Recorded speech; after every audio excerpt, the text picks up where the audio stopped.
Hi friends, welcome back to my channel. నేను మసాలా టమాటా bath తయారు చేశాను. అది ఎలా తయారు చేయాలో ఇప్పుడు చూద్దాం. ముందుగా పాత్ర పెట్టుకొని వేడైన తర్వాత కొద్దిగా నెయ్యి వేసుకోవాలి. నెయ్యి వేసుకున్న తర్వాత బాంబే రవ్వ బాగా దోరగా వేయించుకోవాలి. నేతిలో ఈ విధంగా బాగా వేయించుకోవాలి. మొత్తం కలుపుతూ రవ్వంతా వేయించుకోవాలి. ఇలా వేయించుకున్న తర్వాత తీసి పక్కన పెట్టుకొని మరొక పాత్ర పెట్టుకొని అది వేడైన తర్వాత కొద్దిగా నెయ్యి, తర్వాత కొంచెం ఆయిల్ వేసుకోవాలి. ఆయిల్ వేడైన తర్వాత చెక్క మొగ్గ వేసుకోవాలి. తర్వాత ఆవాలు వేసుకోవాలి. పోపు గింజలు వేసుకోవాలి. తర్వాత ఎర్రగడ్డలు వేసుకోవాలి.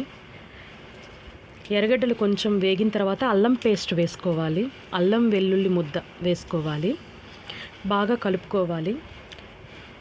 ఇలా కలుపుకున్న తర్వాత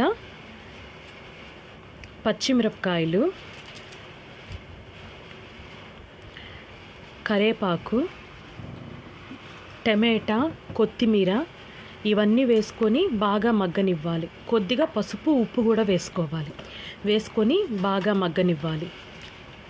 ఇలా బాగా మగ్గిన తర్వాత మనము వాటర్ పోసుకోవాలి. మనం ఎంతైతే బాంబే రవ్వ తీసుకున్నామో దానికి డబల్గా వాటర్ అయితే పోసుకోవాలి. ఈ విధంగా పోసుకొని వాటర్ బాగా తెల్లేంత వరకు వేచి ఉండాలి.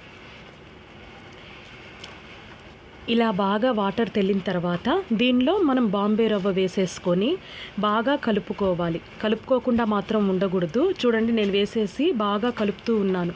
కలిపితే అది ఏంటంటే ఉండలు కట్టకుండా బాగా ఉంటుంది.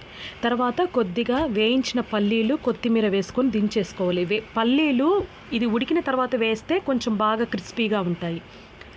ఈ విధంగా ఉంటుంది, చాలా టేస్ట్గా ఉంటుంది.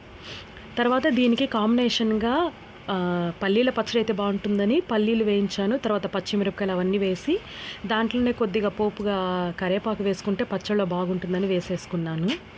ఈ విధంగా అయితే వచ్చింది. ఈ వీడియో కనుక మీకు నచ్చినట్లయితే లైక్ చేయండి, షేర్ చేయండి, కామెంట్ చేయండి.